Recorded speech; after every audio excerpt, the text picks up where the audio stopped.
দর্শক মণ্ডলী, ভুয়া ডাক্তার চ্যানেলে আপনাদের স্বাগত জানাচ্ছি। দেশের সকল ভুয়া ডাক্তারদের খবর পেতে আমাদের চ্যানেলটি সাবস্ক্রাইব করুন। হয়তো এই চ্যানেলের একটি খবর আপনার জীবন বাঁচাতে পারে। 14 বছর পর জানা গেল তিনি ভুয়া ডাক্তার।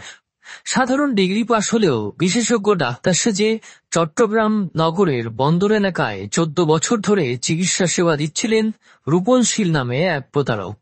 শনিবার চট্টগ্রাম মেট্রোপলিটন ম্যাজিস্ট্রেট আদালত তাকে কারাগারে পাঠায়। শুক্রবার রাত 10:30টায় নগরের বন্দর এলাকার রিমা মেডিকেল হল নামে একটি দোকান থেকে তাকে আটক করে র্যাব। তিনি পটিয়া এলাকার মৃত ধনঞ্জয়ের ছেলে। র্যাব কর্মকর্তারা জানান, রূপনশীলের ভুল চিকিৎসার কারণে এক রোগী এখন মৃত পথযাত্রী। ওই রোগীর স্বজনরা র্যাবের কাছে এসে অভিযোগ করেন। পরে অভিযান চালিয়ে গ্রেপ্তার করা হয় রূপনশীলকে। র্যাবের অভিযানে রিমা মেডিকেল হল থেকে চিকিৎসা সরঞ্জাম জব্দ করা হয়।